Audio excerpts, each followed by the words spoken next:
여러분들 만약에 누군가가 여러분들에게 지금 세 가지 자랑할 것이 있습니까? 자랑거리 세 가지만 말씀해 보세요 라고 묻는다면 여러분들은 무슨 자랑을 하시겠습니까? 나에게 지금 세 가지의 자랑거리를 이야기하라고 한다면 어떤 분들은 저는 음식을 자랑, 음식 솜씨 자랑 하시는 분도 있으실 거고, 또 어떤 분들 건강, 저는 체력이 좋습니다 하시는 분도 있을 것이고, 저희들은 자녀 복이 있습니다. 자녀 자랑하실 분도 계시고, 또 뭐 여러 가지 자랑할 거리가 있겠지만, 그 중에 하나, 그 세 가지 중에 탑3 중에 하나는 교회 자랑 되기를 축복합니다. 그래서 내가 영일교회 다니는 것이 저에게는 너무나도 감사하고 저에게는 자랑이 됩니다.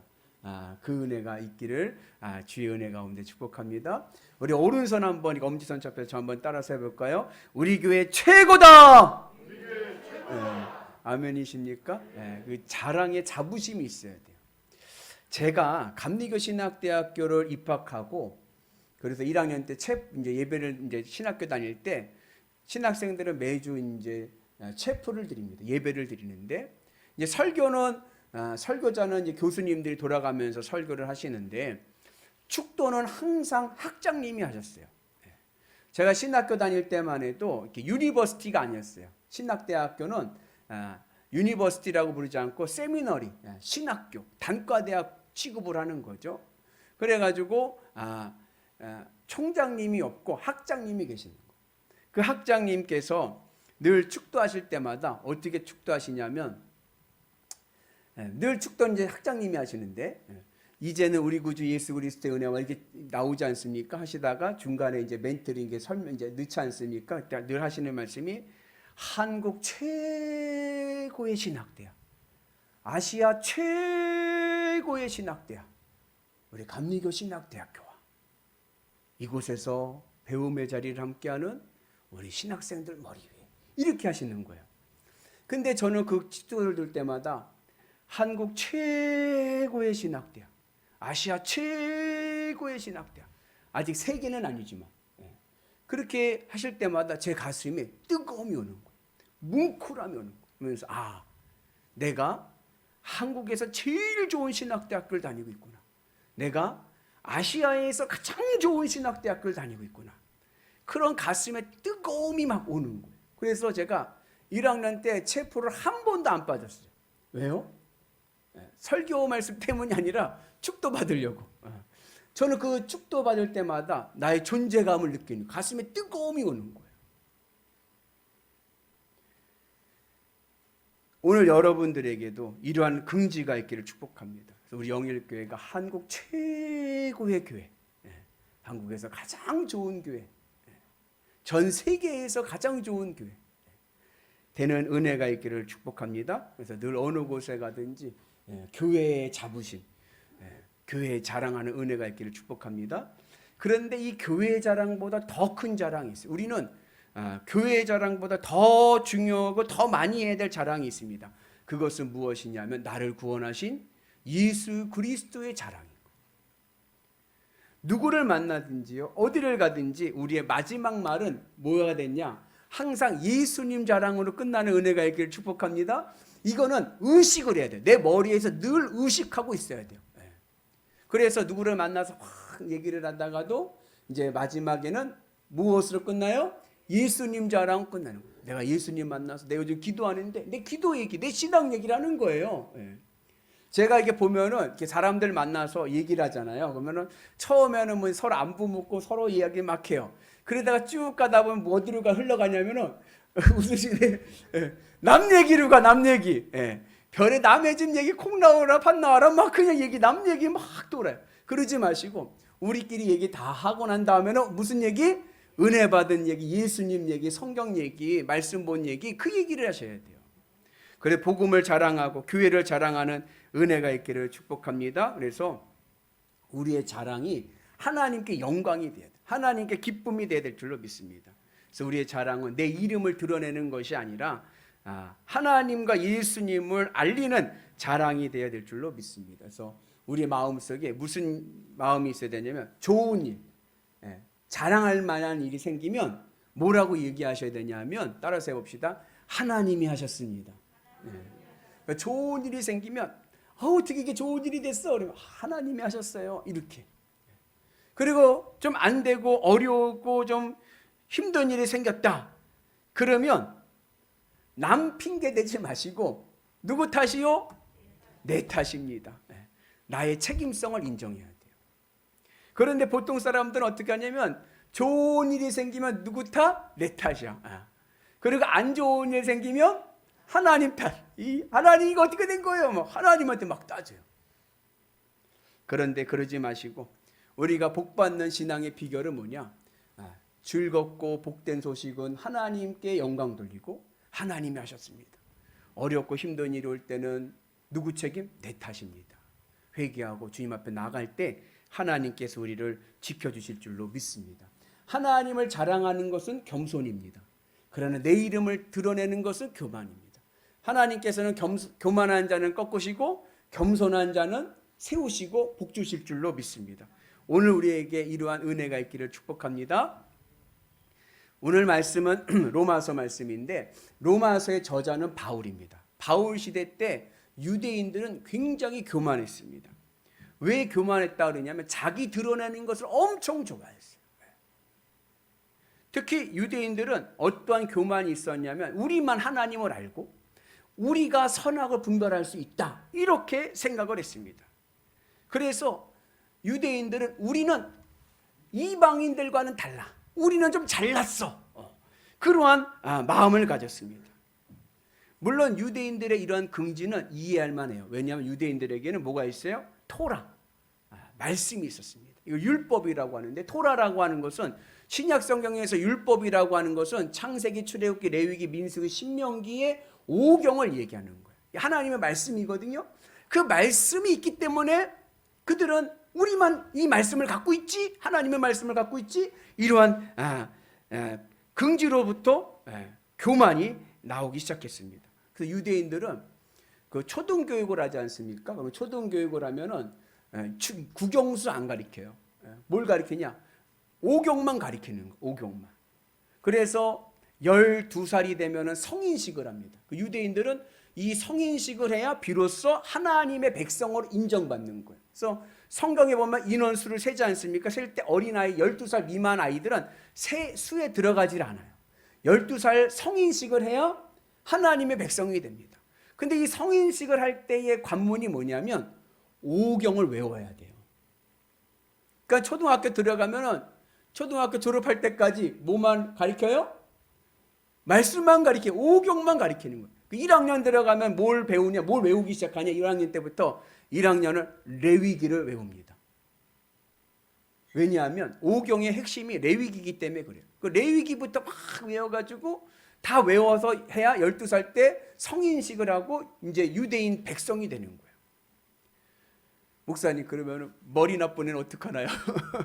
네, 머리가 아무리 나빠도 하나는 외워야 돼. 한 권은 외워야 돼. 그게 뭐냐? 신명기. 그러니까 6년 동안 신명기 하나는 외워야 돼요. 그래야 성인식을 하고 하나님의 백성으로 인정을 받습니다. 그리고 뿐만 아니라 남자아이들은 어떡합니까? 태어난 지 8일 만에 할례를 합니다. 이 할례는 하나님께서 아브라함에게 복을 주시겠다라고 약속을 하시면서 세운 언약의 표징입니다. 이 할례는요, 숨길 수가 없어요. 그 옛날에 나치들 아니면 뭐 헬라 제국이나 제국주의자들이 유대인들을 잡아서 처형할 때 이 사람이 유대인인지 아닌지 겉으로 보면 똑같잖아요. 그죠? 우리가 제가 중국 사람 같이 보여요? 한국 사람처럼 보여요? 일본 사람 같이 보여요? 장로님 저 뭐 같이 보여요? 아유, 장로님은 그래도 저를 잘 보신 거예요. 저 중국 사람으로 봐요. 제가 그래가지고 그 어떤 일이 있었냐면은 제가 중국 우르무치 신학교 가고 이제 밤에 우르무치가 저 신장 지구거든. 위구르족 있는데 그래갖고서는 이제 선교사가 제가 이제 너무 골방에만 있으니 하루 이제 바람 쐬러 가자 밤에 싹 가는데 그 위구르족들이 저렇게 쳐다보는 거예요. 거기는 중국 한족을 되게 싫어하거든요. 막 이렇게 해코지라거든요. 그래서 갔는데 저렇게 쳐다보니까는 이 선교사가 하는 말이 코리안. 예, 중국 사람 아닌 줄 알고 할 줄 알고. 그리고 저 중국 사람으로 많이 보더라고요. 그리고 또 뭐죠? 그 공항에서 한국 올 때 보니까 줄을 섰는데 뒤에 북경 공항에서 뒤에 한국 관광객들이 붙었어요. 꼬마애가 있는데 애가 쓰레기통을 버리려고 엄마 쓰레기통 어디 있어 그래요. 그래서 제가 야 쓰레기통 저기 있잖아. 그랬더니 얘가 깜짝 놀라면서 하는 말이 멕시코 사람인 줄 알았는데 그러는 거예요. 저보고 멕시코 사람이 저 아무 말도 안 했고 가만히 있으니까는 저는 한국 종이 아닌가 봐요. 중국 종이든지 멕시코 종이든지 남미 종이든지 그래. 네. 그 유대인들이 이방 사람들이 유대인인지 아닌지 어떻게 아느냐 베껴보면 아는 거. 베껴보면 할례는 꼼짝 없거든요. 그러면 다 잡아가지고 그냥 다 죽이는 거예요. 그러니까 유대인 이스라엘 백성들이 이런 데가 할례를 받고 말씀을 외우고 있다는 거.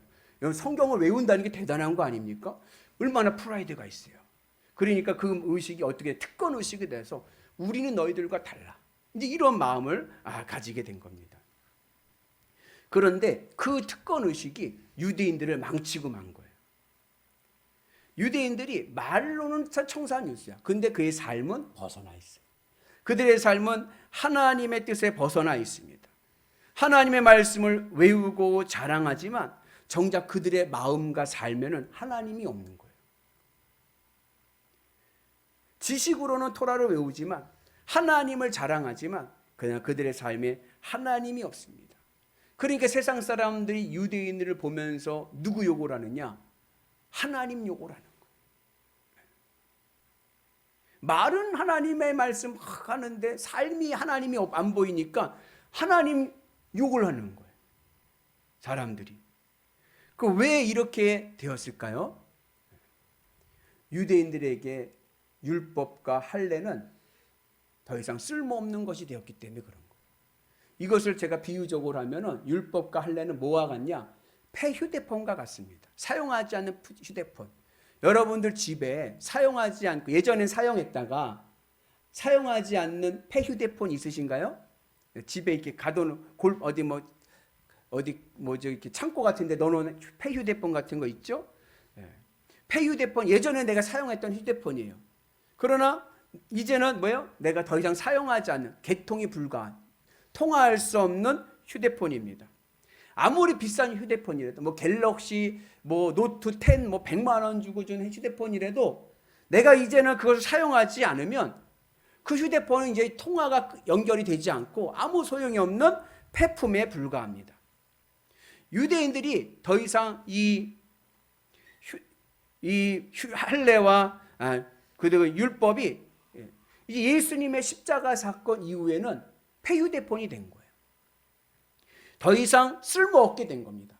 이제는 하나님과 어떻게 통화를 하느냐? 예수님의 십자가의 은혜로 통화하는 거예요. 율법과 할례는 이제는 하나님과는 통화할 수 없는 폐휴대폰이 되었습니다. 그런데도 이스라엘 백성들은 그 휴대폰을 들고 여러분 통화 안 되는 집에 있는 구석에 박혀있는 휴대폰 들고서 이거 들고 다니면 통화한다고 다니면 얼마나 우습겠어요. 지금 유대인들이 그러고 있는 거예요. 이제는 그것을 버리고 예수님의 십자가의 은혜 가운데 와야 되는데 그러지 않고 여전히 이제 개통도 멈춰있는 연결도 되지 않는 그 폐휴대폰을 들고 하나님과 통화한다고 이러고 있는 것과 마찬가지가 된 것입니다. 어떻게 하다가 이렇게 율법과 할례가 폐휴대폰이 되었는가? 본래 하나님께서 모세를 통해서 율법을 주실 때는 개통된 휴대폰을 주신 거예요. 하나님과 통화하자, 나하고 통화하자 해서 주신 것이 바로 율법입니다. 그런데 여러분 율법에서 중요한 것은 뭐냐? 문자가 아니라 그 문자가 담고 있는 의미가 중요한 거예요. 내가 어떻게 살아가야 되는지 그거에 대한 하나님의 뜻이 중요합니다. 그런데 사람들은 자꾸 이 문자에 매여 있는 거예요. 예를 들자면 눈에는 눈, 이에는 이 이러면 그냥 그 문자만 보면 뭘 생각합니까? 복수. 한 대 치기만 해라. 나도 너한테 쳐버린다. 문자만 보면 복수의 법이에요. 그러나 하나님께서 이 눈에는 눈, 이에는 이라고 하는 이 법을 주셨을 때 의도는 뜻은 약자를 보호하기 위한 거예요. 이스라엘 사회에서 무슨 일이 생기느냐? 힘 있는 자, 권력 있는 자, 돈 있는 자가 가난한 자, 힘 없는 자를 막대하는 거예요. 그리고서는 때리고 박해하고, 그리고 나서 얼마면 되겠니? 돈으로 모든 걸 다 배상해 버리는 거예요. 그런데 눈에는 눈, 이에는 이 법을 주시니까 내가 이 사람의 이빨을 하나 부러뜨렸으면 이제는 돈으로 해결되는 게 아니라 어떻게 해야 돼요? 내 이빨도 부러져야 돼요. 그러니까 함부로 때리겠어요? 못 때리겠어요? 못 때리죠. 그래서 하나님께서 주신 법의 의미는 눈에는 눈, 이에는 이는 약한 자들을, 힘없는 자들을 보호하기 위한 약자 보호법입니다. 그런데 문자만 보니까 어떻게 돼요? 복수의 법이 돼가지고 아직도 유대인들과 이슬람은 지금도 치고받고 싸우는 거예요. 하나님께서 우리에게 율법을 주신 이유는 늘 하나님을 의식하며 살라는 겁니다. 그리고 늘 내가 하는 행동 속에서 하나님의 뜻이 나타나도록 하기 위해서인 겁니다. 무슨 일을 하다가도 이건 하나님이 하지 말라고 그랬는데 이거 율법에 하지 말라고 그랬는데 하면서 무엇을 생각해요? 하나님을 생각하는 거예요. 이거 하나님이 하지 말라고 그랬어. 이건 하나님이 하라고 그러셨어. 늘 하나님을 의식하면서 하나님과 통화하면서 하나님의 뜻을 물어가면서 기도하면서 살라라고 주신 것이 율법입니다. 그런데 그 율법에 정신은 없고 문자만 나와버렸어요. 문자만. 그리고 그 문자를 지키면서 우리는 의롭다 그러는 거예요. 그들의 마음에 하나님의 마음을 담지 않고 단지 행위로만 율법의 문자에 갇혀 살아갑니다. 그러다 보니까 이 휴대폰이 어떻게 됐어요? 이 하나님과 연결되었던 율법 휴대폰이 이제는 폐 휴대폰이 된 거예요. 더 이상 하나님과 통화가 되지 않는 폐 휴대폰이 되고 만 겁니다. 여러분, 율법이 내 믿음을 보장해 주는 것이 아닙니다. 율법을 잘 지킨다고 해서 내 믿음이 큰 것이 아닙니다. 여러분, 제가 목사잖아요. 그죠? 여러분들 환상에서 깨셔야 되는데 제 믿음이 좋다라고 생각하시면 안 돼요. 제 믿음이나 여러분들 믿음이나 똑같습니다. 율법을 잘 지킨다고 큰 믿음이 아니고, 제가 신학교 입학할 때에 저는 기대가 컸어요. 무슨 기대 컸냐? 야, 나 이제 신학교 가서 신학 공부, 성경 공부한다. 그럼 내 믿음이 이만큼 커질 줄 알았어. 엄청 믿음이 좋아질 줄 알았어요. 신학교 들어가서 신학대학교에서 늘 성경 보고 늘 성경 연구하니까 내 믿음이 엄청 좋아질 줄 알았어요. 그 기대감을 가지고 신학교에 들어갔어요. 근데 신학교에 들어갔더니 이런 말이 들리는 거예요. 1학년 때 믿음은 장로 믿음, 2학년 때 믿음은 권사 믿음, 3학년 때 믿음은 집사 믿음, 4학년 때 믿음은 성도 믿음, 졸업할 때는 무신론자. 여러분, 성경에 대한 지식을 많이 안다고 해서 그 사람 믿음 좋다? 아닙니다. 그렇지 않아요. 성경 지식과 믿음은 별개입니다. 여러분, 우리 천국 들어갈 때 시험 보지 않아요. 성경 시험 안 봅니다.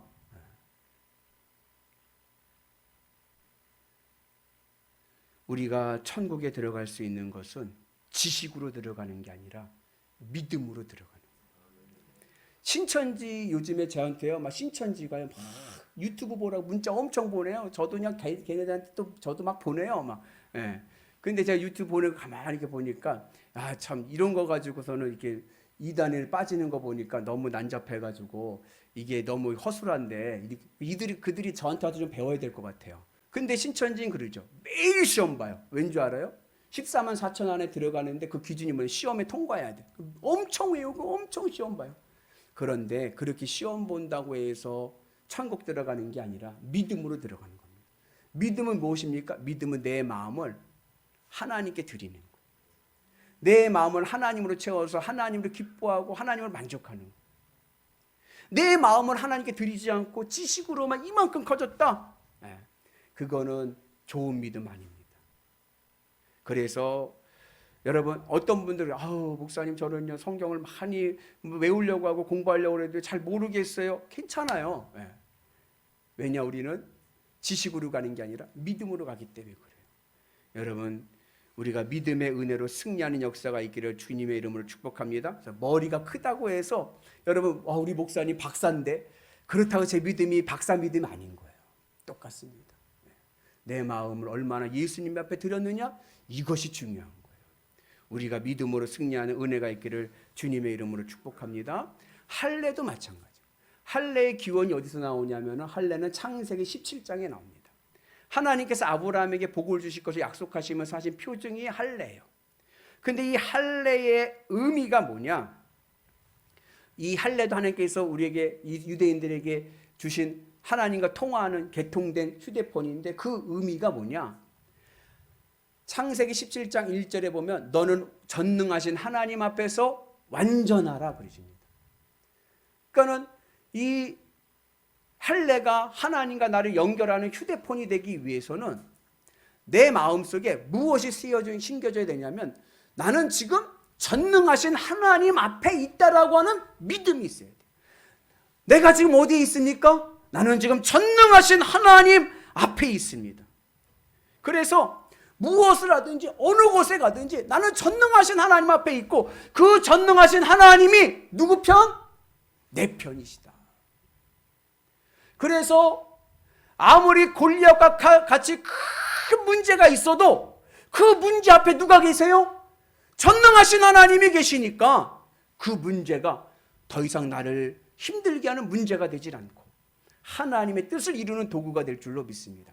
제가 어렸을 적에 저희 동네에 저보다 1살 많은 형이 있었는데 저를 엄청 괴롭히는 형이 하나 있었어요. 얼마나 괴롭히는데 근데 그 형이 싸움을 너무 잘해. 그러니까 대들 수가 없어서 대들다가 얻어맞으니까. 그러니까 그 형이 달들 날 괴롭히고 그러면 그냥 속에서 불불이 나지만 참을 수밖에 없어. 맞으니까. 그런데 하늘로도 저를 막 약 올리고 막 그러는 거예요. 괴롭히는 거예요. 그래갖고 힘들고 있는데 저쪽에서 누가 오냐 저희 아버지가 오는 거예요. 야 복귀야 하고 오는 거예요. 구세주를 만났다. 그리고 아빠 하고 와가지고 제가 우리 아버지 손을 딱 붙잡고 그 형 앞에 와서 어떻게 했을까요? 야야야 까불어 깨불어. 그리고 이제 그 형이 막 화를 내막 그러면 아빠 뒤에 다 숨고 너 까불지 마. 그리고 집에 간 적이 있어요. 아무리 큰 문제가 있어도 내 앞에 전능하신 하나님이 계시고 그 하나님 내 편이시라는 것을 믿고 나갈 때 하나님이 나와 연결되는 역사가 일어날 줄로 믿습니다.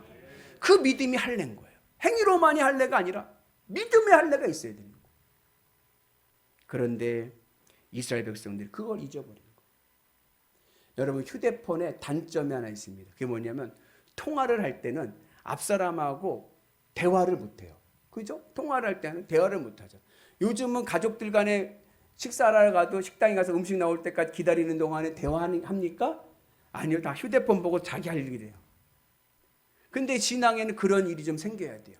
무슨 얘기냐? 내 앞에 문제가 있어. 내 앞에 여러 가지 상황들이 있어.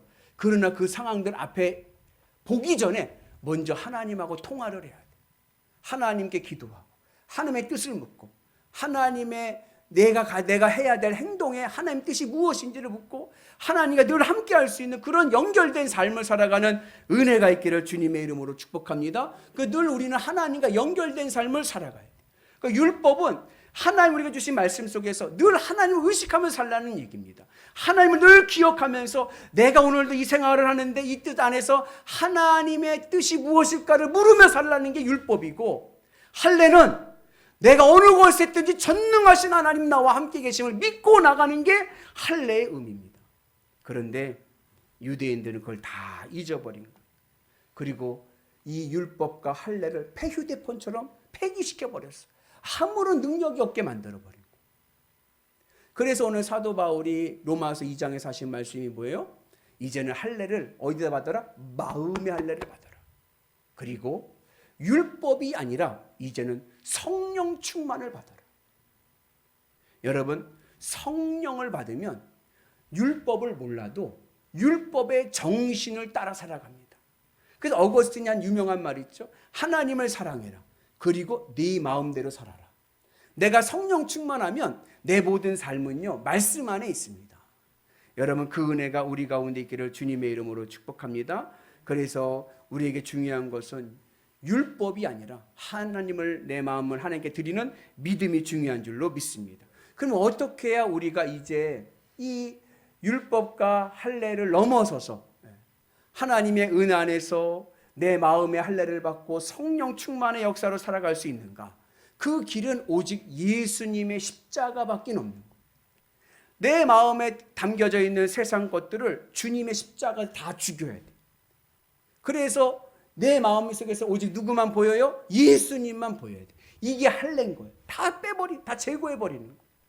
그러면 내 마음에 성령께서 오셔서 개통시키십니다. 하나님과 나를 연결시키셔서 늘 내가 하나님의 음성을 듣고 하나님의 의견을 따라 하나님과 함께 살아가는 역사가 일어날 줄로 믿습니다. 그래서 여러분들 우리의 삶이 늘 성령 충만하시고 마음의 할례를 통하여 주님과 함께하는 믿음으로 승리하는 여러분 되시기를 주의 이름으로 축복합니다. 그럴 때 우리가 어떻게 돼요? 그럴 때 우리가 하늘의 복을 받는 거예요. 왜요? 할례의 약속이 뭐예요? 축복의 약속이기 때문에 그런 거예요. 율법도 마찬가지입니다. 율법도 하나님께서 이스라엘 백성들에게 모세를 통해 주실 때 이 율법대로 살면 내가 너에게 뭘 주신다? 복을 주신다. 그러니까 우리가 믿음으로 살아가면 하나님께서 우리에게 복의 복을 주실 줄로 믿습니다. 일제 강점기 때 종로에 김두한이 있었다고 하면 평양에는 김익두가 있었습니다. 김두한 아시죠? 종로의 주모.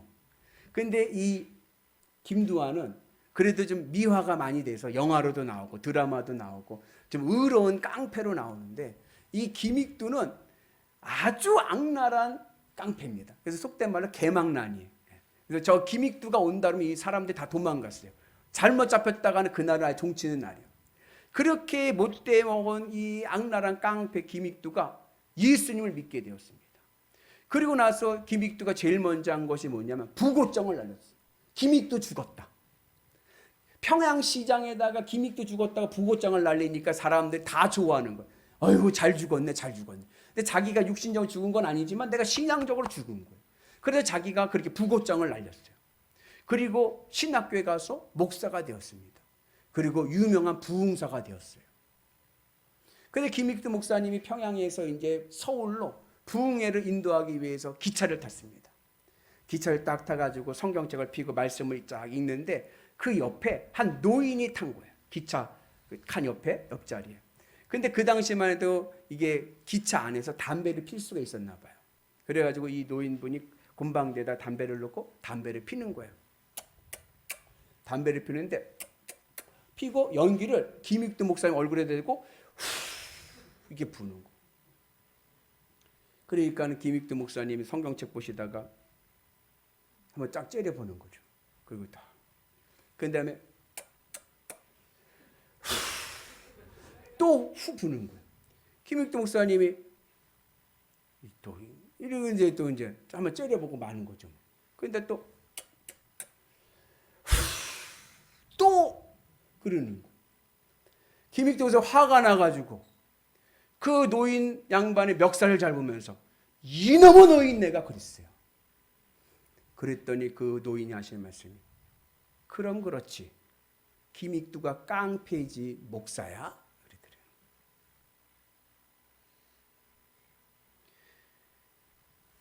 여러분 세상 사람들이 믿는 자들을 시험합니다. 사소한 실수 하나 했는데 엄청 흉을 봅니다. 얼마나 교회를 욕하고 흉보는지 이런 말하면 죄송하지만 기독교를 개독교라고 부르요. 그거 왜 그럴까? 왜 그럴까? 제가 깨달은 것은 그래도 이 시대의 마지막 희망이 교회에 있기 때문에 그런 거예요. 다 썩었어도 교회만큼은 그래도 깨끗하고 그래도 이 시대의 등불이 되기를 소망하기 때문에 그래요. 사랑하는 영혼의 성도 여러분, 이 시대의 마지막 희망은 교회에 있습니다. 세상은 그래서 교회에 엄격합니다. 이때 우리가 어떻게 해야 됩니까? 나 잘났다고 특권 의식을 가지고 사람들 앞에 서는 것이 아니라 마음의 할례를 하고 성령 충만하여서 주님의 십자가 붙잡고 주님으로 기뻐하면서 주님으로 감사하면서 늘 주님 뜻을 생각하면서 세상을 향해 복음을 전하는 은혜가 있기를 주의 이름으로 축복합니다. 여러분들이요, 이 시대 마지막 희망입니다. 하나님의 마지막 보루입니다. 여러분, 우리가 믿음을 지키고 믿음의 길을 갑시다. 전능하신 하나님께서 우리의 삶을 재창조하시고 건강하게 하시고 행복하게 하실 줄로 믿습니다. 율법이 아닙니다. 할례가 아닙니다. 지식이 아닙니다. 연륜도 아닙니다. 믿음입니다. 오늘 우리는 주님의 십자가를 내 마음판에 새겨서 주의 십자가 은혜 가운데 있는 역사가 있기를 주의 이름으로 축복합니다. 내가 복음을 부끄러워하지 아니하노니 이는 이 복음이 모든 믿는 자에게 구원하는 능력이 됩니다. 할렐루야. 신앙은 외모에 있지 않습니다. 믿음에 있습니다. 할례는 마음에 할지니 날마다 주님의 십자가 붙잡고 성령 충만하여서 주님으로 기뻐하며 살아가는 은혜가 있기를 축복합니다. 그래서 우리가 하나님과 개통되어서 하나님과 연결된 삶을 살아가면 우리의 삶은 하나님이 약속하신 큰 은혜의 복을 누리며 살아가게 될 줄로 믿습니다. 늘 내 마음판에 주님의 십자가 붙잡고 늘 전능하신 하나님은 나와 함께 계시다. 그 하나님 내 편이시다. 그 믿음을 가지고 주의 뜻을 이루어가는 위대한 성도들 되셔서 아브라함이 주신 그 약속의 축복, 자손의 축복, 땅의 축복, 천하 만민의 복을 받는 위대한 성도들 되시기를 주님의 이름으로 축복합니다. 우리가 믿음으로 나가면 우리는 승리할 줄로 믿습니다. 율법이 아닙니다. 믿음입니다. 할례가 아닙니다. 주님의 십자가입니다. 믿음으로 갑시다. 우리가 이 시대 마지막 희망입니다. 할렐루야.